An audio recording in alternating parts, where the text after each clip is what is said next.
आइए दोस्तों, आज के इस नए वीडियो में आप लोगों का स्वागत है। तो चलिए बिना टाइम वेस्ट किए हुए हम अपने फर्स्ट क्वेश्चन की ओर चलते हैं। फर्स्ट क्वेश्चन आपके स्क्रीन पर। प्रसव के बाद पहले 2 सप्ताह में होने वाले वेजाइनल डिस्चार्ज कहलाता है। यानी कि वेजाइनल डिस्चार्ज जो होता है वह प्रसव के 2 सप्ताह के बाद होने वाले को क्या कहते हैं? राइट आंसर है lochia. Option number B is correct answer. Lochia किसे कहते हैं दोस्तों? ये लोकिया उसे कहते हैं प्यूपेरियम के दौरान वेजाइना से होकर निकलने वाले डिस्चार्ज को लोकिया कहते हैं दोस्तों। चलिए नेक्स्ट। भारत में कौन सा कैंसर महिलाओं में मृत्यु का मुख्य कारण है? तो इसका राइट आंसर है स्तन cancer. Option number A is correct answer. Next. बच्चे के जन्म के बाद 5 से 9 दिनों के दौरान होने वाले वेजाइनल डिस्चार्ज को कहते हैं। 5 से 9 दिन के दौरान होने वाले वेजाइनल डिस्चार्ज को क्या कहते हैं दोस्तों? तो राइट आंसर है lochia serosa. Option number B is correct answer. जन्म के पश्चात 5 से 9 दिनों के दौरान होने वाले भूरा या गुलाबी वेजाइनल डिस्चार्ज लोकिया शिरोसा कहलाता है। चलिए नेक्स्ट क्वेश्चन। एबॉर्शन का वह प्रकार जिसमें फीटस मर चुका हो तथा काफ़ी समय से गर्भाशय के अंदर ही रह रहा हो, क्या कहते हैं दोस्तों? तो राइट आंसर है mixed abortion. Option number C is correct answer. Mixed abortion में क्या होता है दोस्तों? यानी गर्भाशय का वह प्रकार जिसमें फीटस की मृत्यु हो जाती है परंतु वह यूट्रस के बाहर नहीं निकलता है, मिक्स्ड एबॉर्शन कहलाता है दोस्तों। और यहाँ पे देखिए पहला है थ्रेटेंड एबॉर्शन। यह एबॉर्शन का वह प्रकार है जिसमें एबॉर्शन की प्रक्रिया तो प्रारंभ हो चुकी है परंतु यह उस स्थिति तक नहीं पहुंची होती है जहां से गर्भावस्था को जारी रखना असंभव हो। फिर देखिए यहाँ पे है इनइविटेबल एबॉर्शन। यह एबॉर्शन का वह प्रकार है जिसमें गर्भावस्था को जारी रखना संभव नहीं होता है। फिर यहाँ पे देखिए लास्ट है दोस्तों सेप्टिक एबॉर्शन। सेप्टिक एबॉर्शन मतलब जब गर्भपात के साथ यूट्रस एवं इसके कंटेंट्स में संक्रमण के लक्षण उपस्थित हो तो इसे सेप्टिक एबॉर्शन कहते हैं दोस्तों। चलिए नेक्स्ट क्वेश्चन। लोकिया रुब्रा के बारे में कौन सा कथन असत्य है? कह रहा है कौन सा कथन असत्य है? यह लाल रंग का होता है, यह कथन सही है दोस्तों। इसमें ब्लड तथा भ्रूणीय झिल्ली मौजूद होती है, यह भी सही है दोस्तों। इसका रंग हल्का पीला गुलाबी का नहीं, इसका रंग लाल होता है दोस्तों, हल्का पीला गुलाबी नहीं होता है। चलिए नेक्स्ट। निम्न में कौन सी वैक्सीन गर्भावस्था में कॉन्ट्राइंडिकेटेड होती है? तो राइट आंसर है rubella. Option number C is correct answer. Measles, mumps एवं रूबेला वैक्सीन गर्भावस्था में कॉन्ट्राइंडिकेटेड होती है। चलिए नेक्स्ट क्वेश्चन दोस्तों। लोकिया एल्वा का रंग होता है तो इसका राइट आंसर है पीला सफ़ेद। Option number D is correct answer. प्रसव पश्चात 10 से 15 दिनों तक 15 दिनों के दौरान निकलने वाला वेजाइनल डिस्चार्ज पीले सफ़ेद रंग का होता है जिसे लोकिया एल्वा कहते हैं। चलिए नेक्स्ट क्वेश्चन। डिलीवरी के बाद प्रथम 5 से 6 दिनों में डिस्चार्ज की औसत मात्रा लगभग होती है, कितनी होती है दोस्तों?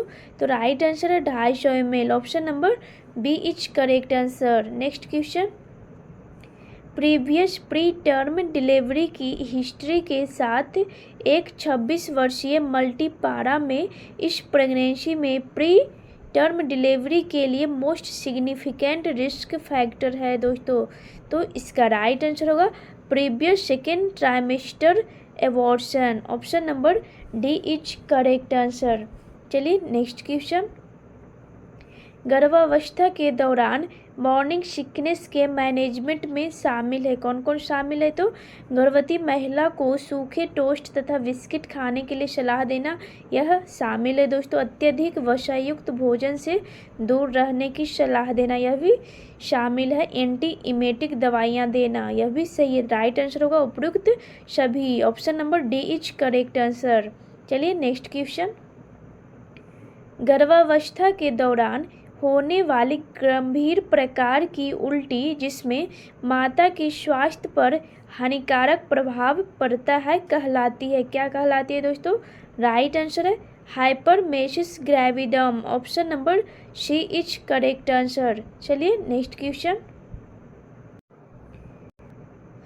हाइपरमेसिस ग्रेविडेरम का मैनेजमेंट है, तो इसका राइट आंसर होगा आईवी ड्रिप शुरू करना, एंटी इमेटिक दवाइयाँ देना, आराम प्रदान करना। तो राइट आंसर होगा उपरोक्त सभी। Option number D is correct answer. चलिए नेक्स्ट। फीटस जो स्वतंत्र रूप से जीवित रहने में समर्थ नहीं है को माता के गर्भाशय से बाहर निकालना कहलाता है, क्या कहलाता है दोस्तों? राइट आंसर होगा abortion. Option number B is correct answer, abortion. चलिए नेक्स्ट।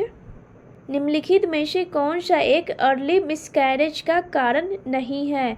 कह रहा है कौन सा कारण नहीं है दोस्तों, तो राइट आंसर होगा इनमें से कोई नहीं। Option number D is correct answer. यहाँ पे दिया हुआ है क्या?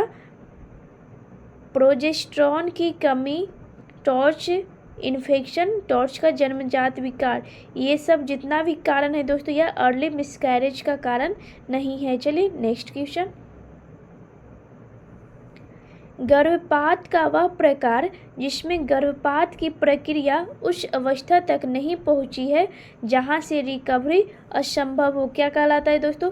इस क्वेश्चन का आंसर मतलब इसके पहले वाले क्वेश्चन में भी आप लोगों को समझाया है, तो इसका आंसर आप लोग कमेंट बॉक्स में ज़रूर दे दोस्तों। तो राइट आंसर होगा यहाँ पे threatened abortion. Option number A is correct answer. ये जितने भी टाइप्स है, थ्रेटेंड हो गया, इनएविटेबल हो गया, मिस्ड सेप्टिक, ये सब पिछले वाले क्वेश्चन में हमने बता दिया है दोस्तों। चलिए नेक्स्ट क्वेश्चन।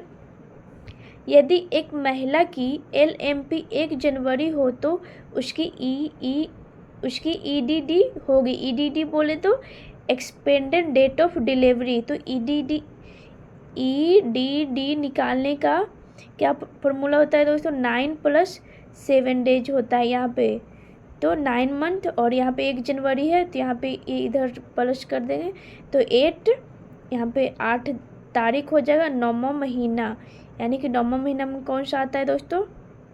तो यहाँ पे 9 आया, 9 मंथ और 8 तारीख, तो जनवरी तो दिया हुआ है तो फरवरी से हम लोग काउंट करेंगे, तो फरवरी से 9 मंथ होगा कितना? Right answer 8 October. Option number B is correct answer. चलिए नेक्स्ट क्वेश्चन। प्री इक्लैम्सिया में बेड रेस्ट अति आवश्यक है क्योंकि बेड रेस्ट आवश्यक है क्योंकि यह रक्त संचरण को बढ़ाकर एडीमा को कम करता है। Option number C is correct answer. Next. वह एबॉर्शन जिसमें यूट्रस के संक्रमण के क्लिनिकल फीचर उपस्थित हो कहलाता है, तो इसका राइट आंसर क्या होगा दोस्तों? Septic abortion. Option number D is correct answer. चलिए नेक्स्ट। डिलीवरी के तुरंत बाद परप्यूरम का कौन सा अंग तंत्र अधिक स्ट्रेस से गुजरता है? Right answer cardiovascular system. Option number A is correct answer. चलिए नेक्स्ट क्वेश्चन। गर्भावस्था में एक महिला जिसे वेजाइनल ब्लीडिंग हो रही है, पेट के निचले भाग में दर्द है, एमेनोरिया अवधि की तुलना में गर्भाशय का छोटा आकार है, इस महिला का डायग्नोसिस होगा, क्या डायग्नोसिस होगा दोस्तों? राइट आंसर यहाँ पे है abortion. Option number A is correct answer. चलिए नेक्स्ट क्वेश्चन। एबॉर्शन का वह प्रकार जिसमें गर्भावस्था के लक्षण समाप्त हो गए हों तथा फीटस की हृदय की ध्वनि सुनाई देना बंद हो गई हो, इस प्रकार का एबॉर्शन कहलाता है, क्या कहलाता है दोस्तों? राइट आंसर है missed abortion. Option number C is correct answer. Missed abortion. चलिए नेक्स्ट, एबॉर्शन के केस में सामान्यतः कौन सा प्रोसीजर काम में ली जाता है? तो right answer dilatation and evacuation. Option number A is correct answer. चलिए नेक्स्ट क्वेश्चन, निम्न में से कौन सी कंडीशन पीपीएच यानी कि पोस्टपार्टम हेमरेज का मुख्य कारण है? तो इसका राइट आंसर है uterine atony. Option number A is correct answer. चलिए नेक्स्ट क्वेश्चन, गर्भाशय के प्रत्यावर्तन यानी कि इन्वोल्यूशन ऑफ यूट्रस के बारे में कौन सा कथन सही है? कह रहा है कौन सा कथन सही है दोस्तों? तो यहाँ पे ऑप्शन पढ़िए, डिलीवरी के तुरंत बाद गर्भाशय का वजन 1000 ग्राम होता है तथा यह अम्बिलिकस पर होता है। यह कथन सही है दोस्तों। 2 सप्ताह बाद गर्भाशय का वजन 300 ग्राम होता है और एक बार फिर यह पेल्विक ऑर्गन बन जाता है। यह भी सही है दोस्तों। 1 सप्ताह बाद गर्भाशय का वजन 500 ग्राम होता है। यह सही है। तो राइट आंसर होगा उपरोक्त सभी कथन सत्य है। Option number D is correct answer. चलिए नेक्स्ट क्वेश्चन, एमटी के बारे में कौन सा कथन कह रहा है असत्य है? तो यह सरकारी अस्पतालों में की जाती है। कथन सही है दोस्तों। यह महिला के लिखित कॉन्सेंट पर दी जा सकती है। सही है। यह पति के लिखित कॉन्सेंट पर दी जा सकती है, वाइफ के कॉन्सेंट की आवश्यकता नहीं होती है, जो कि कथन गलत है दोस्तों। तो यहाँ पे राइट आंसर हो जाएगा option number C is correct answer. पत्नी की असहमति होने पर मेडिकल टर्मिनेशन ऑफ प्रेगनेंसी नहीं की जाती है दोस्तों। चलिए नेक्स्ट क्वेश्चन, फर्स्ट ट्राइमेस्टर में 12 सप्ताह तक प्रेगनेंसी को टर्मिनेट करने के लिए कौन सी दवा काम में ली जाती है दोस्तों? तो राइट आंसर यहाँ पे होगा mifepristone, methotrexate and misoprostol, tamoxifen and misoprostol. Right answer है इनमें से सभी ऑल। चलिए नेक्स्ट क्वेश्चन, एक्टोपिक प्रेगनेंसी को इस प्रकार परिभाषित किया जाता है। किस प्रकार परिभाषित किया जाता है दोस्तों? तो राइट आंसर है यहाँ पे यूटेराइन कैविटी के बाहर निषेचित अंडे का आरोपण। नॉर्मली क्या होता है कि जो निषेचित अंडे का आरोपण कहाँ पे होता है? तो यूटेराइन में होता है, लेकिन यहाँ पे क्या कह रहा है? यूटेराइन कैविटी के बाहर निषेचित अंडे का आरोपण क्या कहलाता है? Ectopic pregnancy. चलिए नेक्स्ट, सबसे सामान्य प्रकार यानी कॉमनेस्ट टाइप है किसका? एक्टोपिक प्रेगनेंसी का। तो इसका राइट आंसर है tubal pregnancy. Option number A is correct answer. निषेचित अंडे का गर्भाशय से बाहर किसी अन्य स्थान जैसे फैलोपियन ट्यूब से अंडाशय एब्डोमेन पर आरोपण एक्टोपिक प्रेगनेंसी कहलाती है, जिसमें कि 97% एक्टोपिक प्रेगनेंसी का आरोपण स्थल फैलोपियन ट्यूब होती है। इसे ट्यूबल प्रेगनेंसी भी कहते हैं दोस्तों। चलिए नेक्स्ट क्वेश्चन, एक्टोपिक प्रेगनेंसी के लिए उत्तरदायी कारक है। तो इसका राइट आंसर आप लोग कमेंट बॉक्स में ज़रूर बताएं और पिछले वीडियो का राइट आंसर इस वीडियो में हम लोग बताते हैं। तो इस क्वेश्चन का आंसर पिछले वीडियो में मैंने बनाने के लिए दिया था दोस्तों, जिसमें कि मैक्सिमम लोगों का आंसर सही था। तो यह क्वेश्चन है, क्वेश्चन क्या कह रहा है दोस्तों? जन्म के बाद नवजात के सिर को थोड़ा नीचे झुकाकर यानी कि डाउनवर्ड रखते हैं। क्यों रखते हैं? तो ट्रैकियो ब्रोंकियल ट्री में जमा म्यूकस के ड्रेनेज में सहायक है, इसीलिए रखते हैं।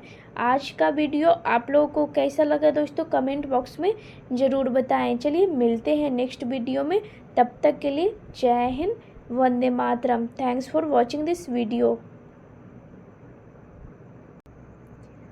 शुरुआती गर्भपात यानी कि अर्ली मिसकैरेज का मुख्य कारण है। क्या कारण है दोस्तों? राइट आंसर है क्रोमोसोम की असामान्यता। Option number A is correct answer. चलिए नेक्स्ट,